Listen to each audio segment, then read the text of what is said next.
హేమ పరిస్థితి మెరుగైందని విన్నాను. అంతా నీ చలవే మాధవ. నాదే ఉందండి, అంతా పయోడు దయ. హలో మాధవ. నమస్కారం డాక్టర్ గారు. ఎక్కడయ్యా? అయ్య బాబాయ్, ఇక్కడ అండి. ఏమిటి సంగతి?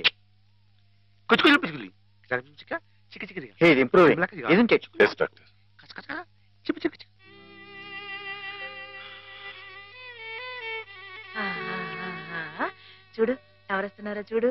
పిన్ని. హేమా, నేనే మీ అత్తయ్యని. మావి కూడా వచ్చారు. నేను మావయ్యని. నీకోసం పాపాయిని కూడా తీసుకొచ్చాను. చూడు, కాస్త ఒడ్డు చేసింది కదా.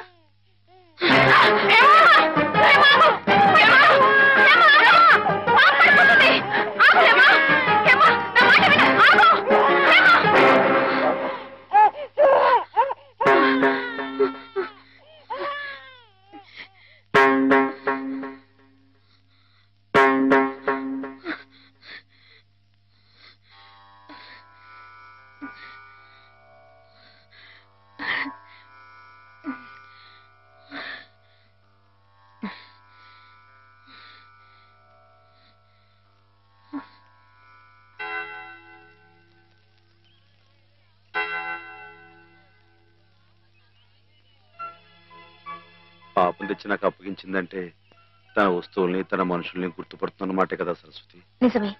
మామూలు మనుషుల్లో ఒకరి మీద ఒకరికి అభిమానం ఎందుకు ఎలా కలుగుతుందో తెలియనట్టే ఈ పేషెంట్స్ లో కూడా ఒకరిని చూస్తే అలా దగ్గరైపోతారని డాక్టర్ గారు కూడా మీ ఇద్దరి గురించి అనుకుంటున్నారు.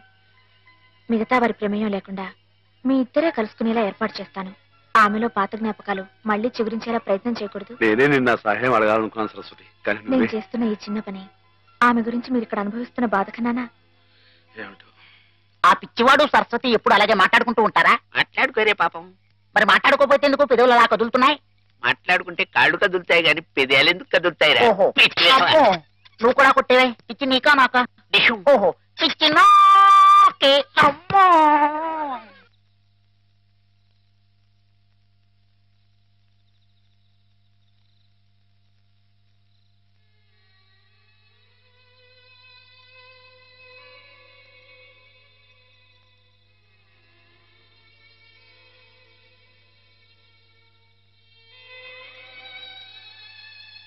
ఇందాక నువ్వు ఆ పాపనిచ్చేవి, ఇదిగో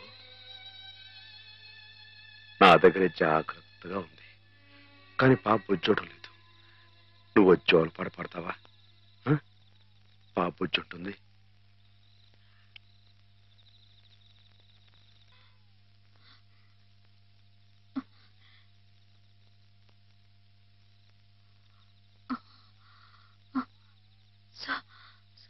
సరస్వతి, హేమా, నేను ఇక్కడున్నానేమిటి? కొద్దిగా ఒంట్లో బాగుండకపోతే ఇక్కడికి తీసుకొచ్చారు. రేపింటికి వెళ్ళిపోదు గాని. ఇందాక జోలపాట పాడింది మాధవ. మాధవే కదూ? అతను ఇక్కడున్నాడేమిటి? చెప్పు Saraswati. Soldier, soldier, get up. మన సరిహద్దుల దగ్గర ఏదో అలజడి వినిపిస్తోంది. మన సైనికులు ఆల్రెడీ ట్రైన్ లో బయలుదేరిపోయారు, కానీ ఇంజన్ లేదు.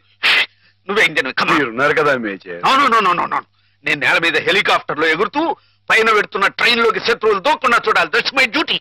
ఏమిటి మేజర్, కింద నేల మీద హెలికాప్టర్ ఎగురుతూ ఉంటే పైనుంచి ట్రైన్ వెళ్తుందా? ఎస్, ప్రపంచ యుద్ధాలు అలాగే జరుగుతాయి. మనం ఏం చేయలేదు. కమాన్. నేను ఆ ట్రైన్ ఎక్కి అలాగే వెళ్ళిపోనా? నువ్వు మా సైన్యంలోనే ఉండాలి. అలాగే మేజర్. Thank you. కమా. అలాగే.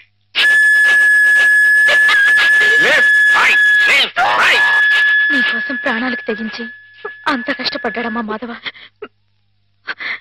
నేను వెంటనే మాధవ చూడాలి. నన్ను తీసుకెళ్ళవా సరస్వతి? అలాగే.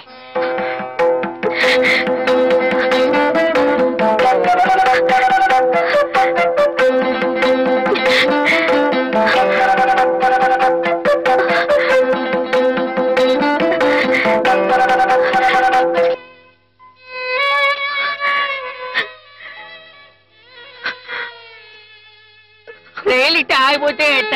వెనక నుండి విమానాలు ఇచ్చి గుద్దుకుంటాయి. చట్టం. గాడు జెండా ఊపాడు, అందుకే ఆగిపోయింది. అయితే వీడు పిచ్చి గార్డు, మంచి గార్డు కావాలి. పాపా నువ్వే మంచి గార్డువి. దా దా భయపడకే, దా దా.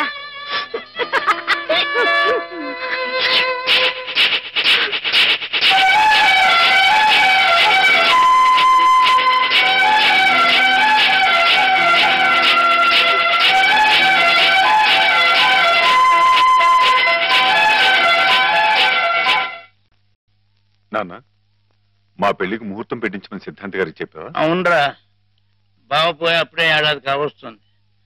సంవత్సరం తిరగకుండా అమ్మాయికి పెళ్లి చేస్తే ఆయనకి కన్యాదాన ఫలం కలుగుతుందట. మరి పక్షం రోజుల్లో సంవత్సరం రాబోతుంది. అందుకే ఈ లోపల ఏదైనా మంచి ముహూర్తం ఉంటే చూడండి అని చెప్పాను.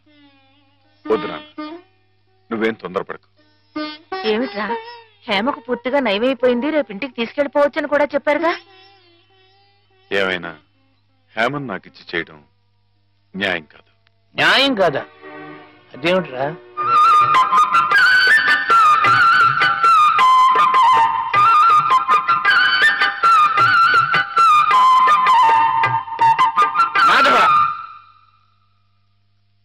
రండి గారు, రండి కూర్చోండి. చాలారు నీ మర్యాదలు. చండారుడా, కడుపులో ఇంత కుట్ర రాసుకుని మొహానికి ఇంత నవ్వు పూసుకుని ఎంత వినయం నటించావురా మా ముందు. అయ్యారు మీరేమన్నారు అయ్యా? అర్థం నిన్ను మా ఇంట్లో ఒక కుర్రాలుగా చూసుకున్నాను రా.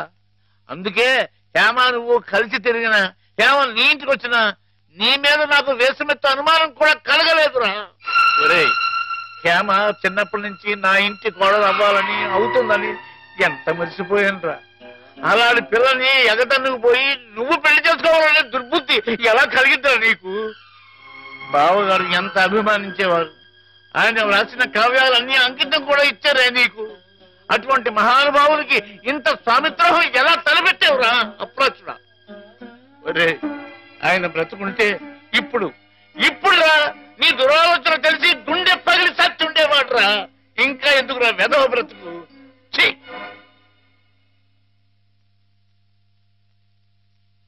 వా, అంత పనిచేసేయండి ఎదవా, తప్పు కదండి. ఎరా, ఎన్నింటి వాసాలు లెక్క పెడతావా? అసలు ఈ పుట్టగతులు ఉంటాయరా? ఇట్టండి అదేనండి, ఇట్లా ఎవరు పని చేస్తాను వదిలిపెట్టండి, నరికి పోగులు నీకేం తెలుగు అమ్మాయి గారి మీద నీకు పాడు బుద్ధలా కలిగిందిరా. నువ్వు మనిషిగా పశువురా, పశువు చూపించుకోవడారా ఇలాంటి తప్పుడు చేస్తావు.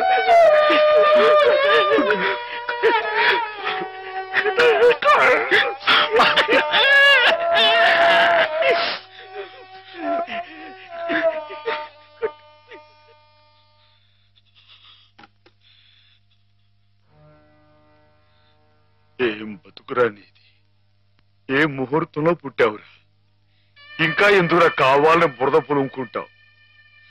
నేను నానా మాటలు అంటుంటే నేను అట్లాంటి వాడు కాదు బాబు అని చెప్పాడు. ఇంకా ఎందుకురా పిచ్చోళ్ళ నటిస్తావు? ఏం బాగుంకుందామని నిన్ను చేరదీసి ఎంత అన్నం పెట్టిన వాళ్ళకి అన్యాయం చేసే మనసురా నీది. మనసు చెప్పుకోరా. నీ బతుకు గురించి ఆలోచించకుండా వాళ్ళ రుణం తీర్చుకోవడానికి ఉన్న హస్తం తమ్మేసి వాళ్ళకి సాయం చేసేది అది నువ్వు చేసిన తప్పు. నువ్వేమిటో నీ భవిష్యత్తు ఏమిటో చూసుకోకుండా వాడు బాగుండాలి వాడోళ్ళు బాగుండాలని 24 గంటలు ఏడ్చేవి. దేనికిరా ఇలా నానా మాటలు అనిపించుకోవడానిక? అమ్మాయి గారు అని ఒక దేవతలా చూసుకున్నారు. తడి దేవత సొంతం చేసుకునేంత సౌభాగ్యుడురా. మాటలు పిచ్చలవా? నీ బతుకి ఓ తోడు కావాలని కూడా చూసుకోకుండా అమ్మాయి గారికి మంచి తోడు దొరికిందని తెగ సంబరపడిపోయావే. దేనికిరా? దేనికి ఇలా పిచ్చోళ్ళ మధ్య నరకేత అనిపించడానిక? ఏదో ఓ తాగుబోతే అథవా నానా కూతురు కూర్చోడంటే వదిలేయచ్చు, కానీ చిన్నప్పటి నుంచి నువ్వెవరో నువ్వేంటో తెలుసునా? ఆ పెద్ద అన్నారే మాట్లాడినారంటే ఒరే మాధవా, నేను ఆ దేవుడు కూడా అర్థం చేసుకోలేదురా. అర్థం చేసుకోలేదు. కుళ్ళు చచ్చిపోయేదాకా ఏడవరా ఏదవ నీ ముఖం నాకు ఏదవని. మాధవా మాధవా ఎక్కడా మాధవా బయటికి రా. వస్తున్నా. లోపల ఏం చేస్తున్నావు? చెప్పకూడదు. మరి అంతసేపు ఇలాంటి పిచ్చి పిచ్చి జోక్ వేసావంటే ముఖం పెరగైపోద్ది. మరి కొట్టండి. పిచ్చి నీకా నాకా? పిచ్చి నీకే. మాధవ చచ్చికి పోదా. చాలా బాగుంది.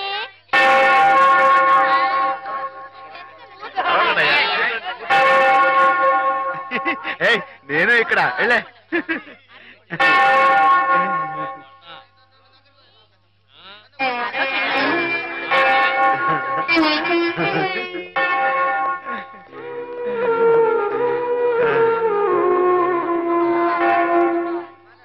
ప్రభులు వచ్చారా? ప్రభులు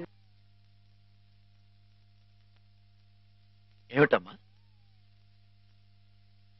ఒక జీవితానికి సంబంధించిన ముఖ్యమైన సమస్య గురించి ప్రభు సలహా కావాలి ఫాదర్. ఏమిటో చెప్పమ్మా. ఒక ఊర్లో ఒక అబ్బాయి ఒక అమ్మాయి ఉన్నారు. ఆ అమ్మాయి ఆ అబ్బాయిని ప్రాణం కంటే మిన్నగా ప్రేమించింది. కానీ వాళ్ళిద్దరు కులాలు వేరు, అంతస్తులు వేరు. ఆ కారణంగా నేను నిన్ను ప్రేమిస్తున్నానన్న మాట పెదవుల దాకా వచ్చినా నోరు విప్పి అతనికి ఎన్నడూ చెప్పుకోలేకపోయింది. ఆ అబ్బాయికి ఆ అమ్మాయి అంటే అంతులేని అభిమానం. ఆ అమ్మాయి సుఖ సంతోషాల కోసం తన యావదాస్తిని ధారపోశాడు అతను. మానసికంగా శారీరకంగా చిత్రహింసల్ని భరించి గతి తప్పిన ఆ పిల్లని మళ్ళీ మామూలు మనిషిని చేశాడు.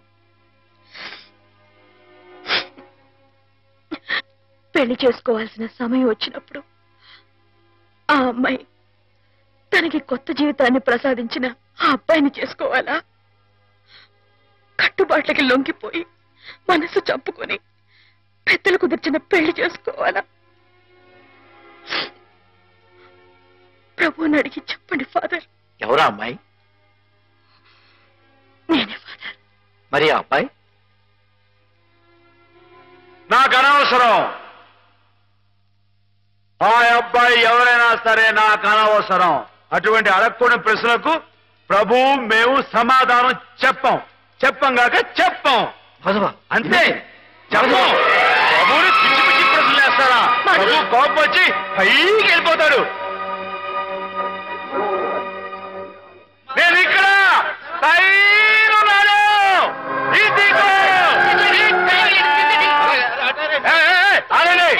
ఎవరైనా పైకి వచ్చారంటే తూకేస్తా. పోండి, దూరంగా పోండి. Helicopter helicopter. ఊరుకోవయ్యా.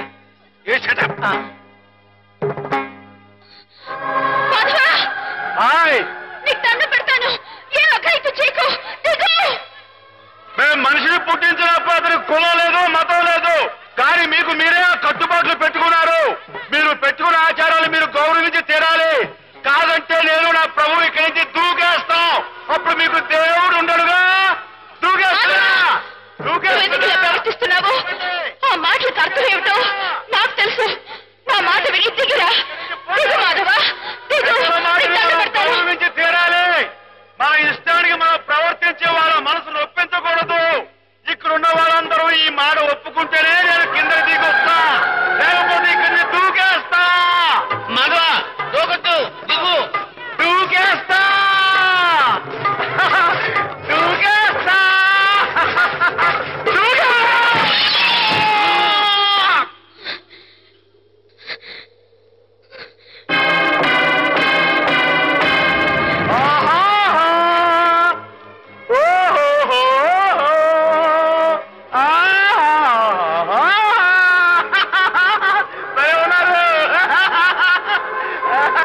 మనసు నిండా మాధవుడు రూపం నిండున్నప్పుడు ఈ ఒట్టెకట్టెని నీకు అప్పచెప్పటం భావ్యం కాదనిపిస్తోంది బావా. ఆ ఆత్మవంచన కంటే ఆత్మహత్య మేలనిపిస్తోంది. దయచేసి నా కోసం వెతక్కండి. సెలవు. హేమ.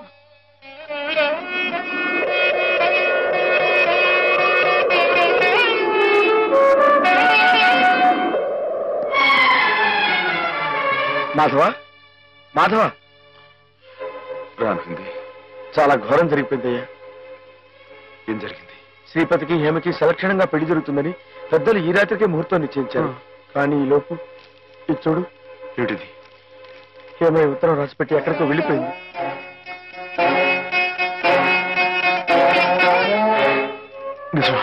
నిజమే మాధవ. ఆవిడ తను చేసుకుని అనడంతో శ్రీపతి గారు ఎదురు తిరిగారు.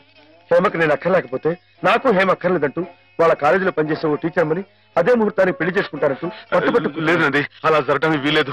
శ్రీపతి బాబు తప్పకుండా అమ్మాయిగానే పెళ్లి చేసుకోవాలి. అది ఎలా కుదురుతుంది మాధవ? హేమ ఈ పాటికి ఏ గోదాట్లోనే దూకి ఆత్మహత్య. అమ్మాయి గారికి అన్యాయం చేయడానికి ఆ దేవుడికి మనసు ఎలా వస్తున్నారా? ఆవిడకి ఏం అపాయం జరగదు. నువ్వు వెళ్ళి అమ్మాయి గారు ఎక్కడున్నారా అని చోట వెతుకు. నేను ఇక్కడి నుంచి ఎలవలా వచ్చి శ్రీపతి బాబు కాళవేళ పడి ఆ అమ్మాయి గారిని పెళ్లి చేసుడు చూస్తాను. నువ్వు వెళ్ళు.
రామా, నీకోసం ఎదురు చూస్తున్నాను. బాబు గారు, అమ్మాయి గారు ఎక్కడ?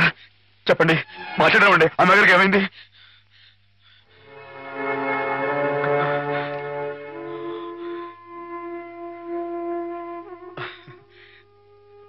బాబు, నేను విన్నది నిజమేనా? మీరు అమ్మాయి గారిని కాదని ఇంకెవరినో పెళ్లి చేసుకోవటం, ఏదేమైనా సరే ఆ అమ్మాయి గారి పెళ్లి విషయంలో మాత్రం అన్యాయం జరగకూడదు బాబు. నిజమే మాధవ, హేమ పెళ్లి విషయంలో అన్యాయం జరగకూడదు. అందుకే నన్ను చేసుకోవడం ఇష్టం లేక గోదావరిలో దూకిన హేమను ఒడ్డుకు చేర్చాను. నాకు ఇంకో అమ్మాయితో పెళ్లి జరగబోతోందన్న అబద్ధంతో నిన్ను ముహూర్త సమయానికి ఇక్కడికి రప్పించాను. హేమకు అన్యాయం జరగకూడదని నీ మనసులో గట్టి కోరిక కనుకుంటే నేను చెప్పినట్టు చెయ్యి. ఆ గోదావరి తల్లి నీకు హేమకు కూడా మంగళ స్నానం చేయించింది. సుముహూర్తం ఇంకో 15 నిమిషాల్లో ఉంది. అక్కడ కళ్యాణం వెతుకుంది. ఇక్కడ హేమ సిద్ధంగా ఉంది. ఇవిగో పట్టుబట్లు, ఇవి కట్టుకుని హేమ మెళ్ళో మాంగళ్యం కట్టు మాధవ.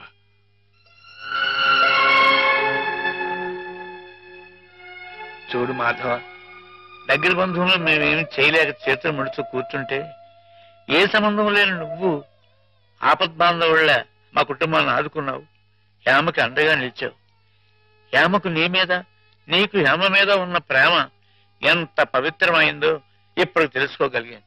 తొందరపడి నీ ముందు నోరు జారినందుకు పెద్ద మనసుతో నన్ను క్షమించి హేమ చెయ్యేందుకో బాబు. అవును మాధవ, అన్నయ్య తన కావ్యాల్ని నీకు అంకితం చేసి ఆ రోజే నిన్ను తన అల్లుని చేసుకున్నారు.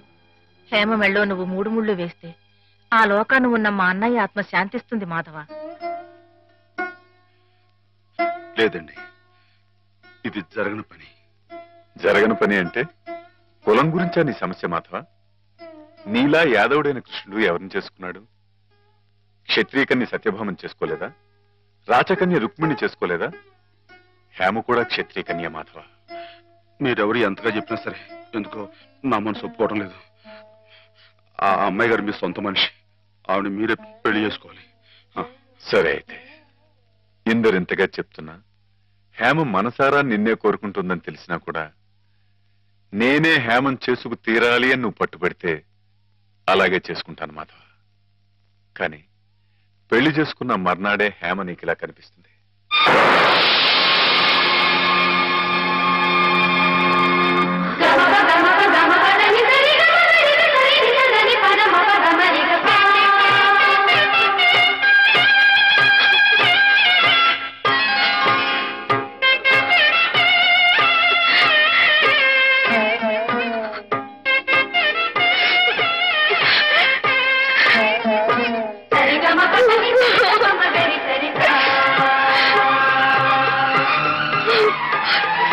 కలయిక ఈశ్వరేచ్ఛ, కాదంటం ఎవరితరం మాధవ? ఇద్దరు పార్వతీ పరమేశ్వరుల్లా ఒకరి కోసం ఒకరు పుట్టారయ్యా.